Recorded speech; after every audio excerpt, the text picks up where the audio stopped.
Alright, so you've probably seen those cheap gaming desktops that promise high-end performance for under $800. You click, you watch the flashy videos, they show off some game footage, looks great, right? Then you buy it, get it set up, and 10 minutes into a match, it's chugging like a toaster trying to render pixels. Overheats, fans sound like a jet engine, and yeah, that RTX on the box?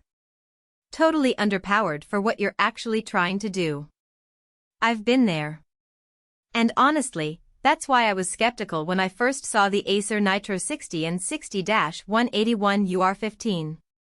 But after running it hard for the past few weeks, playing AAA titles, streaming, even some light video editing, this thing actually delivers. Link is in the description if you want to check the product details on Amazon.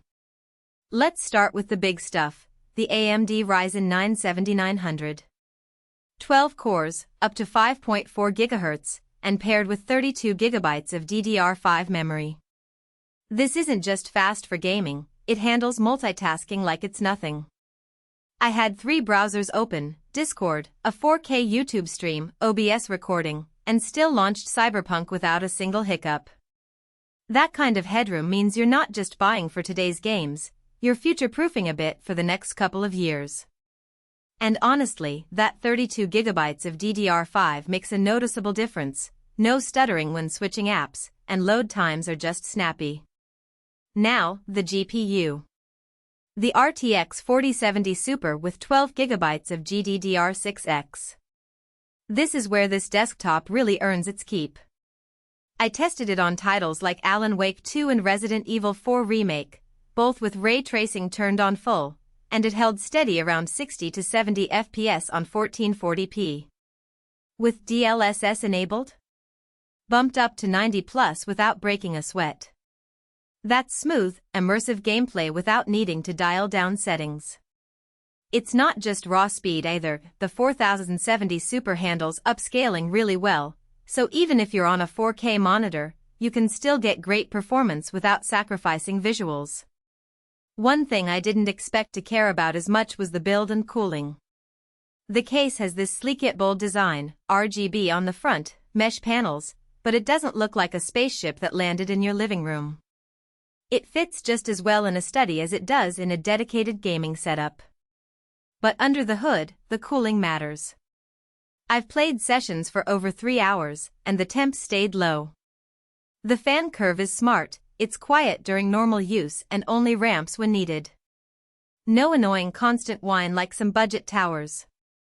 And the airflow keeps the components performing consistently, which keeps your frame rates stable. Staying connected is another subtle win.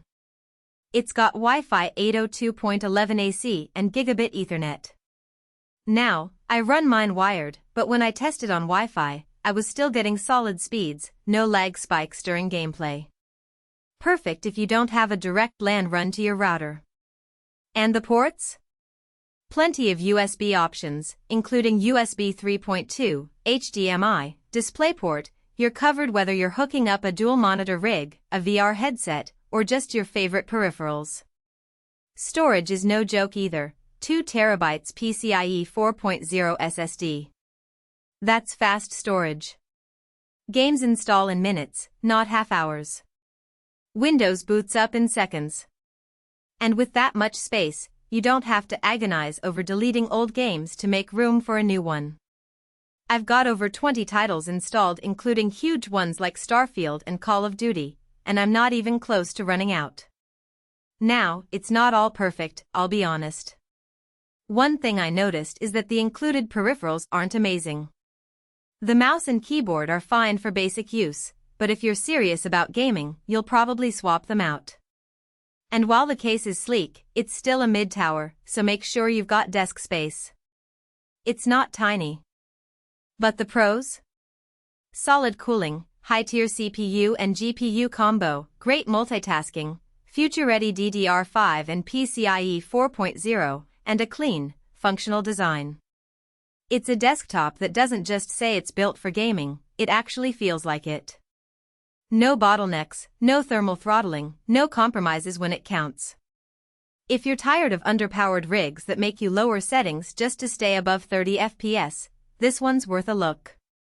It's not the cheapest, but it's the kind of machine that works as hard as you do, whether that's grinding ranked matches, streaming to an audience, or just keeping up with a chaotic work-play balance. Link is in the description below if you want to check it out on Amazon.